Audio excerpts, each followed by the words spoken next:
Just yesterday, James Harkin, who runs the LindseyWilliams.net website, received a new message from Pastor Lindsey Williams himself. According to Lindsey, he had just received an email from his elitist friend, and he wanted to share a few words from the email. Since the email comes directly from the elite, he couldn't forward the entire email for obvious reasons. However, here is the latest message from the elite, the super wealthy, those who do everything behind closed doors. Chaos approaches. I still think such will come in 2015 on God's 7-year time plan. 2001, 2008, 2015. If this elite message is confusing to any of you, please watch this entire video and you will understand why Lindsey's elite friend would say such a thing. A few weeks ago, I produced an incredible video outlining God's 7-year plan. In addition, Pastor Williams has shared an article with us from Dave Hodges of the Common Sense Show, which is entitled, "The G20 Just Stole Your Bank Account." I will put a link to the article in the More Info section below in this video for those of you who want to read about the new rules that went into effect on November 16th, 2014. That mean your bank deposits no longer have insurance.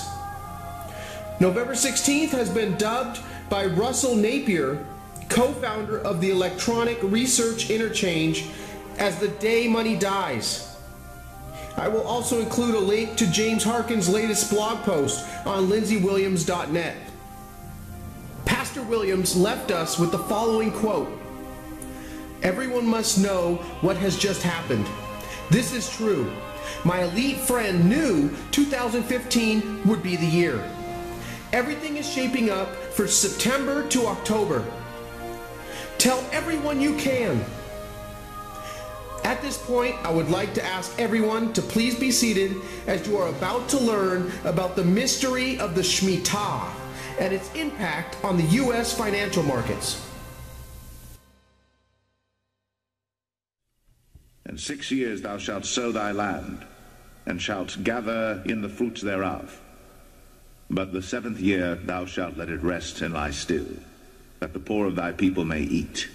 And what they leave the beasts of the field shall eat. In like manner thou shalt deal with thy vineyard and with thy olive yard.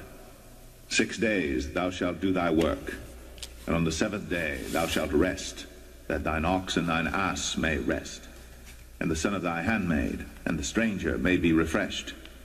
According to the Bible, Jews in the land of Israel must let the land rest every 7 years.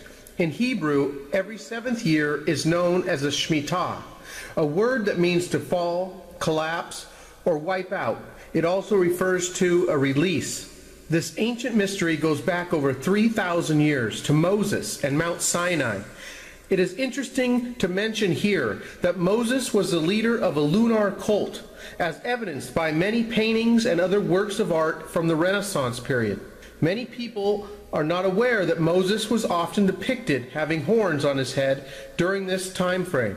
If you saw part 1 of this video, you are aware of the blood moon tetrad that we are in the middle of. This rare series of blood moons falling on Jewish holy days in conjunction with the Shemitah are setting us up for an incredible year ahead that all points towards September 2015 as a time of major change, as the final super blood moon takes place and the Shemitah year comes to a close on Elul 29, the final day of the biblical calendar when all debts are wiped away. Never before in history has a super blood moon of a biblical tetrad ever occurred at the end of a Shemitah year. "At the end of every 7 years thou shalt make a release, and this is the manner of the release. Every creditor that lendeth aught unto his neighbor shall release it. He shall not exact it of his neighbor or of his brother, because it is called the Lord's release. For foreigner thou mayest exact it again, but that which is thine with thy brother thine hand shall release. Messianic rabbi and author of The Mystery of the Shemitah has uncovered a startling connection between the Shemitah and the financial markets in the United States. Since 1973, every U.S. financial collapse has occurred during a Shemitah year, 100% of the time. In 1973, a Shemitah year marked the beginning of a stock market crash combined with an oil crisis that caused the sharpest fall in global share prices since the Great Depression and World War II. 1980, the following Shemitah year. In January, the U.S. economy entered a recession that at the time was the most significant since the Great Depression. In 1987, the following Shemitah year. Black Monday, October 19th, the largest one-day percentage decline in the Dow Jones Industrial Average had ever seen. It dropped 22.6% in one day. The following Shemitah year, 1994, bond market massacre took place with yields on 30-year treasuries jumping 200 basis points in the first 9 months of the year, hammering investors, bankrupting Orange County, and thrusting Mexico into crisis. 7 years later, on the next Shemitah year, 2001, we witnessed the collapse of the Twin Towers in New York, and a historic stock market collapse followed 6 days later. 684 points, or 7.13% drop in a single day, the largest point drop in history, and it happened on Elul 29 of the Jewish calendar, the ancient day of debt cancellation. The following Shemitah year happened in 2008, where we saw the Dow drop 777 points in a single day. September 29th, 2008 was exactly on Elul 29 of the Shemitah year, just like 2001's historic Dow collapse. Mark your calendars, everybody, and hold on to your hats, because if this trend continues, September 13th, 2015 could be a doozy.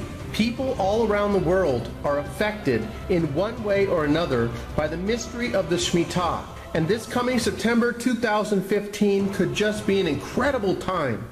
Not only will we have a super blood moon, but we will also be in the end of a super Shemitah. Every 7 Shemitahs, or 49 years, bring a jubilee in the 50th year, and we are in the 7th Shemitah right now.